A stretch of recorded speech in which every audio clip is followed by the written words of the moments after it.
آج ہم اپنے من پسند گواہ کو خرید لیتے ہیں یا تیار کر لیتے ہیں، مگر خدا کو کیسا گواہ چاہیے؟ گواہی دینے والے میں کیا خصوصیتیں ہونی چاہیے؟ ناظرین اکرام، السلام علیکم۔ تفسیر نور کے اس پروگرام میں آپ سبھی عاشقان قرآن کو ایک مرتبہ پھر سے خوش آمدید عرض کرتے ہیں۔ آج ہم سورہ نساء کی 3 آیتوں کی تفسیر کے ساتھ آپ کے سامنے حاضر ہوئے ہیں۔ تو چلیے چلتے ہیں آج کی پہلی آیت کی تفسیر کو جاننے کے لیے اس کی تلاوت اور ترجمے کو سنتے ہیں۔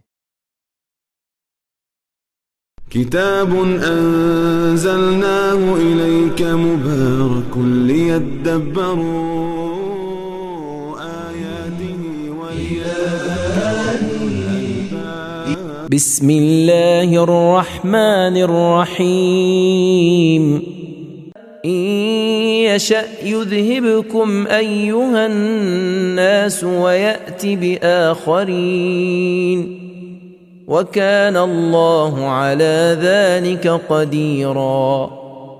اے لوگو، اگر خدا چاہے تو تم سب کو ختم کر دے اور تمہاری جگہ دوسروں کو لے آئے، اور خدا اس بات پر قدرت رکھتا ہے۔ پروردگار عالم نے اس آیہ کریمہ میں کچھ اہم نکات بیان کیے ہیں، آئیے انہیں جاننے کی کوشش کرتے ہیں۔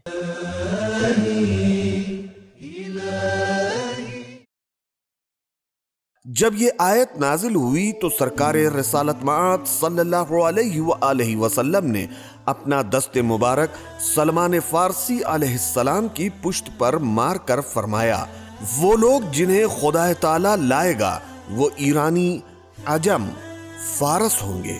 تفسیر مجمع البیان۔ پیغمبر خدا صلی اللہ علیہ وآلہ وسلم نے اپنے اس بیان کے ساتھ ایرانیوں کے مسلمان ہو جانے کی پیشگوئی فرمائی اور اسلام کے بارے میں ان کی خدمات کی خبر دی۔ تو ناظرین، ہم نے آیہ کریمہ کے نکات کو جان لیا ہے۔ مفسر نے اس آیہ کریمہ سے کچھ اہم پیغامات بھی ہمارے لیے بیان کیے ہیں، آئیے انہیں جاننے کی کوشش کرتے ہیں۔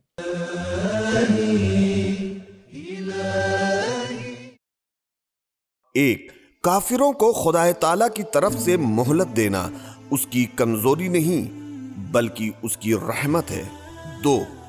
جن آسائشوں اور سہولتوں سے فائدہ اٹھا رہے ہو یہ ہمیشہ رہنے والی نہیں ہے بلکہ اللہ تعالیٰ کے ارادے و اختیار کی محتاج ہیں، لہذا مغرور نہ ہو۔ تو یہ تھی آیت نمبر 133 کی تفسیر۔ آئیے چلتے ہیں آیت نمبر 134 کی تفسیر کو جاننے کے لیے اس کی تلاوت اور ترجمے کو سنتے ہیں۔ من كان يريد ثواب الدنيا فعند الله ثواب الدنيا والآخرة وكان الله سميعا بصيرا۔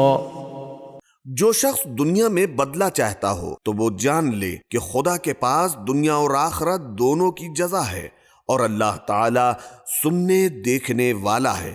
ہم نے آیہ کریمہ کے ترجمے کو جان لیا ہے، آئیے چلتے ہیں آیہ کریمہ کے نکات کو جاننے کی کوشش کرتے ہیں۔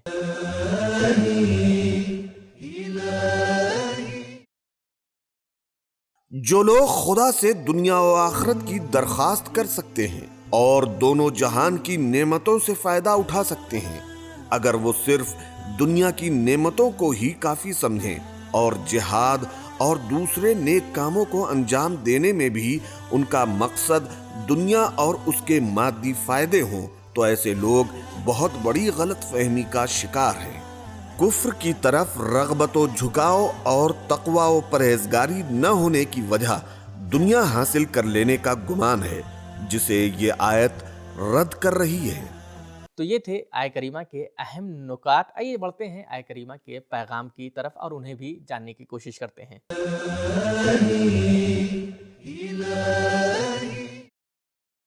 1.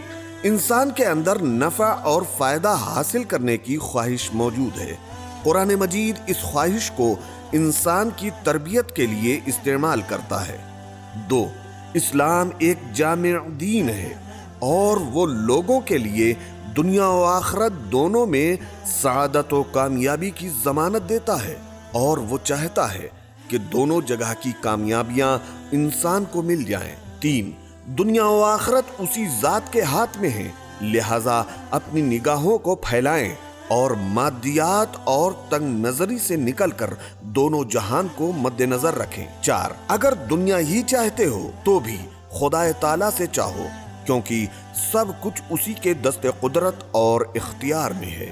5 جو مومنین خدا سے دنیا اور آخرت دونوں کا طلب کرتے ہیں وہ کامیاب ہیں۔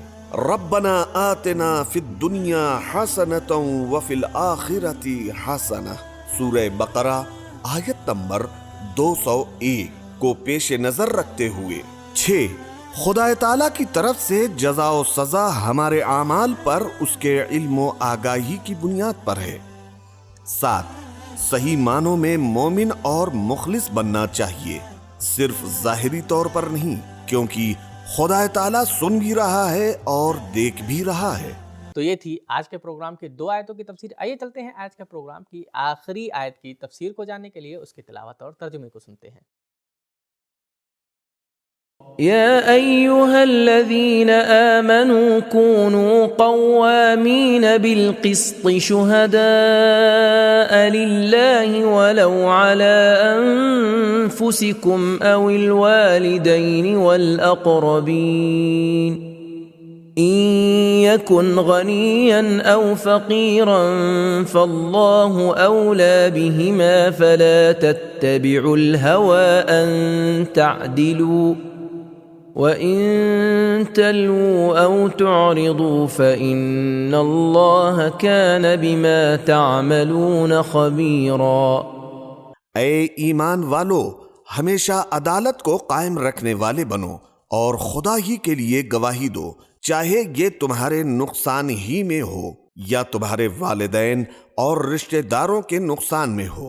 جس پر گواہی دے رہے ہو چاہے وہ مالدار یا فقیر ہو، کیونکہ خداوند عالم ان کی نسبت زیادہ حقدار ہے۔ پس نفسانی خواہشات کی اتباع اور پیروی مت کرو تاکہ عدل و انصاف کر سکو، اور اگر عدل و انصاف میں رکاوٹ بنتے ہوئے گھما پھرا کر بات کرو گے یا حق سے منہ پھیرو گے تو یاد رکھو خدا تعالیٰ اس سے آگاہ ہے جو تم انجام دیتے ہو۔ اس آیت کریمہ میں کچھ پوائنٹس ذکر ہوئے ہیں، آئیے انہیں جان لیتے ہیں۔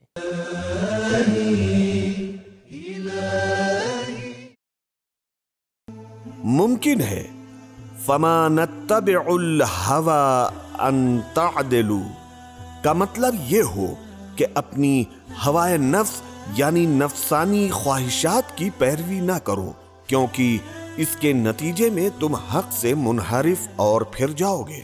تلؤ او کا لفظ لی سے نکلا ہے جس کے معنی ہیں بل دینا اور طے کرنا۔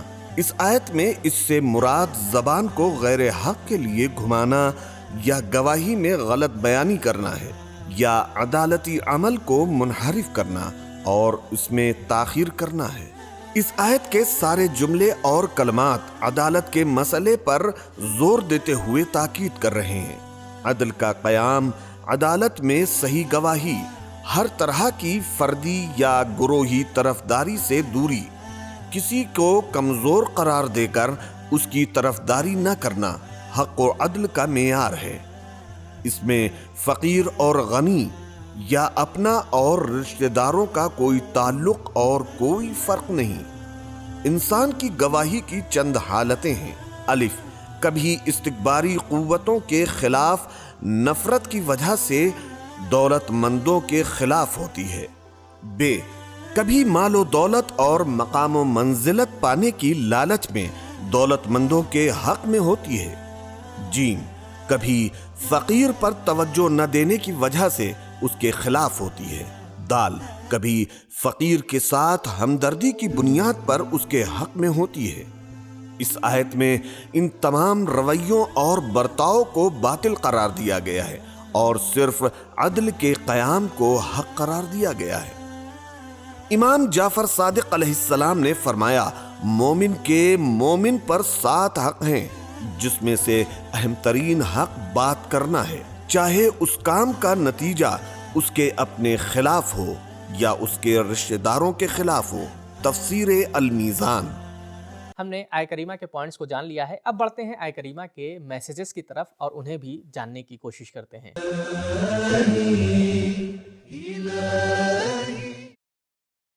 ایک، عدل کا قیام واجب بھی ہے اور ایمان کا حصہ بھی ہے۔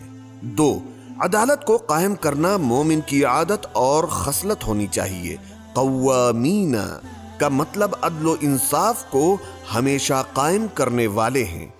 تین، عدالت ہمیشہ قائم ہو، چاہے غیر مسلمین کے بارے میں بھی کیوں نہ ہو۔ کونوا قوامین بالقسط کے اطلاق کو ملحوظ رکھتے ہوئے۔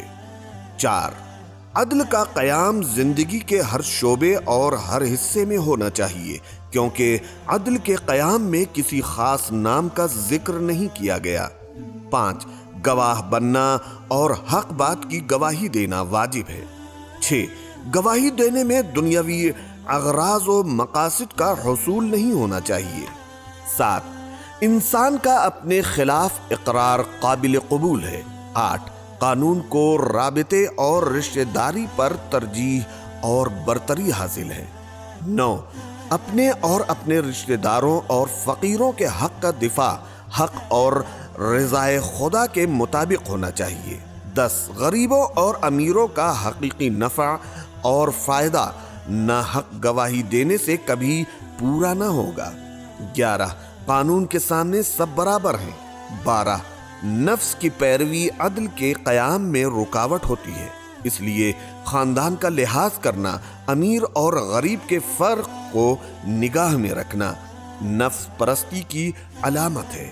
13، گواہی دینا واجب ہے اور اسے چھپانا یا تحریف کرنا ممنوع ہے۔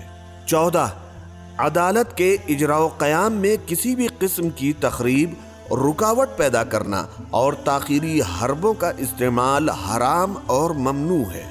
15، علم الہی پر ایمان رکھنا اجرائے عدالت کا ضامن ہے۔ ناظرین، آج کے ایپیسوڈ میں ہمیں یہ جاننے کو ملا کہ گواہی میں پھیر بدل کرنا منع ہے۔ گواہی ہمیشہ سچی اور حق بات کی دینا چاہیے، چاہے اس میں خود کا نقصان ہو یا پھر رشتہ داروں کا، خاندان والوں کا۔ یہیں پر ہمارا وقت ختم ہوا، ملتے ہیں اگلے ایپیسوڈ میں، تب تک کے لیے شکریہ، خدا حافظ۔ سبیل قرآن، قرآنی سماج کی پہچان۔